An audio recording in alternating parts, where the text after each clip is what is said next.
नमस्ते दोस्तों, फिर से एक बार एक नया घटक लेकर आए हैं जिसका नाम है प्रेरणार्थक क्रिया। आप सभी का मेरे विवेक आर एजुकेशन चैनल पर मैं तहे दिल से आपका स्वागत करता हूं। अगर आपको मेरी वीडियोस पसंद आ रही है तो नीचे दिए गए सब्सक्राइबर बटन पर क्लिक कीजिए, उसके आगे दिए गए बेल बटन को दबाइए ताकि आने वाले मेरे नए नए वीडियो आपके पास आसानी के साथ पहुंच पाएंगे। तो महत्वपूर्ण घटक आज हम पढ़ने वाले हैं प्रेरणार्थक क्रिया, जो परीक्षा में आपको पूछा जाता है और इसे समझना बिल्कुल आसान है। इसके कुछ नियम हम यहाँ पर सीखेंगे, कुछ उदाहरण देखेंगे ताकि आप इसे अच्छी तरह से प्रेरणार्थक क्रिया पढ़ने से पहले हम उसका अर्थ जान लेंगे और उसके बाद अर्थ को स्पष्ट होने के बाद हमें यह प्रेरणार्थक क्रिया और आसान हो सकती है।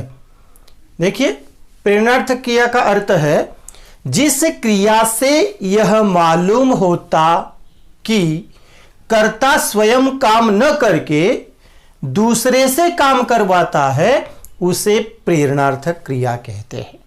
क्या कहती है हमारी परिभाषा कि क्रिया से हमें यह मालूम होता है कि जो करता है वह स्वयं यहां पर काम नहीं कर रहा, तो वह किसी दूसरे के जरिए काम करवाता है, तब उस क्रिया को हम प्रेरणार्थक क्रिया कहते हैं। प्रेरणार्थक क्रिया की परिभाषा के बाद एक उदाहरण यहां पर हम समझ लेंगे और उसके बाद किस प्रकार से मूल क्रिया के अलग अलग रूप तैयार होते हैं उसे समझेंगे। देखिए, यहां पर एक उदाहरण लिखा है, गोपाल कहानी लिखता है। क्रिया कौन सी हुई यहां पर? मूल क्रिया लिखने की। उसी का दूसरा उदाहरण है, पिताजी गोपाल से कहानी लिखाते हैं। तो यहां पर पिताजी के कहने के बाद गोपाल यहां पर कहानी लिख रहा है। तीसरे उदाहरण में, पिताजी शिक्षक द्वारा गोपाल से कहानी लिखवाते हैं। तो यहां पर पिताजी ने शिक्षक को कहा है और शिक्षक गोपाल के जरिए यहां पर कहानी लिखने का कार्य संपन्न कर रहे हैं।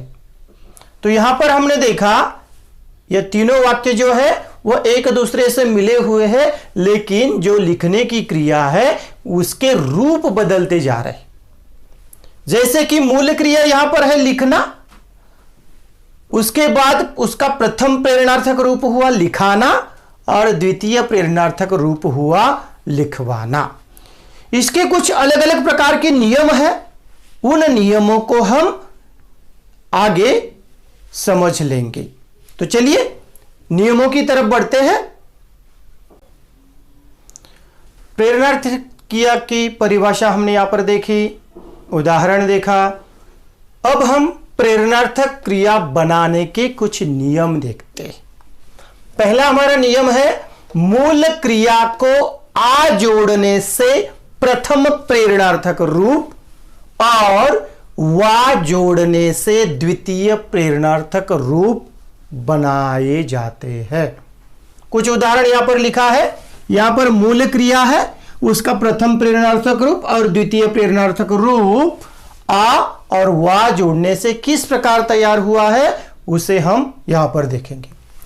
पहली मूल क्रिया है मिलना, प्रथम प्रेरणार्थक मिलाना, द्वितीय प्रेरणार्थक मिलवाना।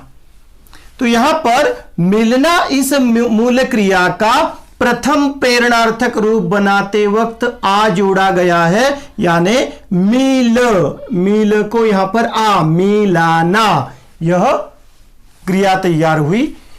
और द्वितीय प्रेरणार्थक रूप को जोड़ने से वा प्रत्यय हमने यहां पर जोड़ा है, तो मिलवाना, यह द्वितीय प्रेरणार्थक क्रिया तैयार हुई है।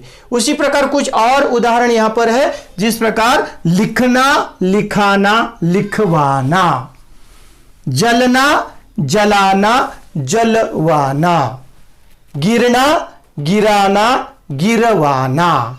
तो इस प्रकार पहला जो नियम है वह मूल क्रिया को आ जोड़ने से प्रथम प्रेरणार्थक रूप तैयार होते हैं और वा जोड़ने से द्वितीय प्रेरणार्थक रूप तैयार होते हैं।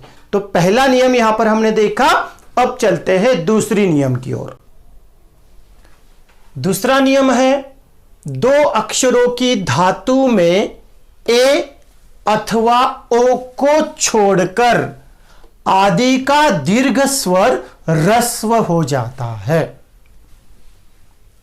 यहां पर मूल धातु या मूल क्रिया दी है और उसके प्रथम और द्वितीय प्रेरणार्थक रूप हमने किस प्रकार बदलाव हुए हैं उसे हम समझेंगे। देखो, पहला मूल धातु है जीतना, जीताना, जीतवाना। तो यहां पर दीर्घ रूप है, उसका ह्रस्व स्वर यहां पर हुआ हमें दिखाई देता है। जीतना, जिताना, जितवाना। उसी प्रकार बोलना, बुलाना, बुलवाना। भूलना, भुलाना, भुलवाना। तो यहां पर भी देखिए जो दीर्घ स्वर है भू, वह ह्रस्व स्वर में गया है, भुलाना, भुलवाना।